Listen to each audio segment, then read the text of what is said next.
அவர் ஹஜ்ஜுக்கு போகும்போது வீட்டுல இருந்து புறட்டு போயிருவாரு, ஹஜ்ஜில இருந்து திரும்ப வரும்போது டைரக்டா வீட்டுக்கே வந்து இறங்கிடுவார்.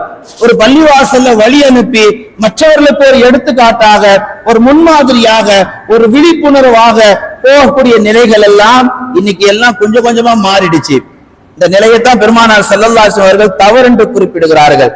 அரஃபா மைதானத்துல அல்லாஹு தஆலா என்ன செய்வான் என்று கேட்டால், எல்லா ஹாஜிமார்களும் ஒன்றா இருப்பாங்க.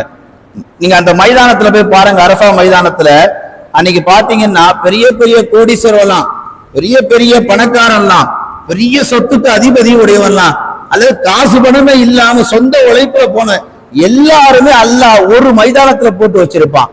யாருமே ஏற்றுத்தாழ்வு கிடையாது. நீ பணக்கார, நான் ஏழை, நீ வெள்ளைய, நான் கருப்பேன், நீ உயர்ந்தவன், நான் தாழ்ந்தவன், எந்த பாகுபாடுமே இருக்காது.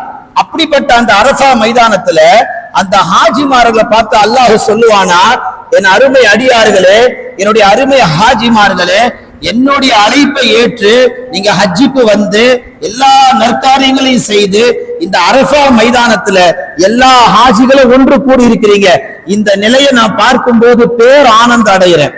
அல்லாஹ் மட்டும் ஆனந்தம் அடையாம பாடவர்களை கூப்பிட்டு சொல்றான், மலக்குமார்களே, என்னுடைய அடியார்களை பாருங்க, எல்லாம் ஒத்துமையா, ஏழை வாழ பணக்கார வித்தியாசம் இல்லாம, எந்த ஒரு பாகுபாடும் இல்லாம, நிறம் மொழி எதுவும் இல்லாம என்னுடைய அபுதியத்தை வெளிப்படுத்துவதற்காக, அடியார் என்ற அடிமைத்தனத்தை வெளிப்படுத்துவதற்காக இந்த ஹாஜிமார்கள் உலகெங்கும் புறப்பட்டு ஓர் மைதானத்தில் மஹஷரை போன்று ஒன்று கூடி இருக்கிறார்களே, இந்த ஹாஜிமார்களை மலக்குமார்களே நீங்கள் பாருங்கள் என்று அல்லாஹ் வானவர்கிட்ட புகழ்ந்து பேசுவானா.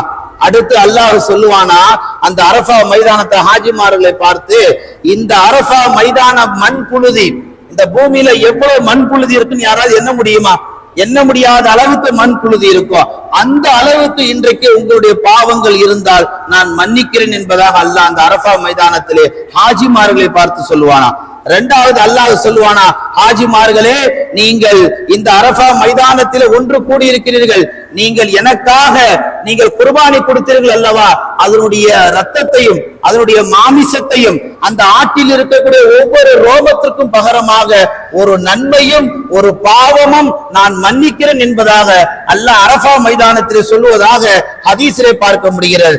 அதே அல்லாஹ் ஹாஜிமார்களை பார்த்து சொல்லுவானா, ஹாஜிமார்களே, நீங்கள் இந்த ஹஜ்ஜுடைய காலத்திலே எல்லா அமல்களையும் செய்துவிட்டு சஃபா மர்வா தொங்கோட்டம் செய்ததுக்கு பின்னால் உங்கள் தலைமுடிகளை வலித்தீர்கள் அல்லவா, உங்கள் தலையில எத்தனை முடி வலித்தீர்களோ, எத்தனை முடி இந்த பூமியில விழுந்ததோ, ஒவ்வொரு முடிக்கும் ஒவ்வொரு பெரும் பாவத்தை நான் மன்னிக்கிறேன், ஒவ்வொரு முடிக்கும் பெரும் நன்மையை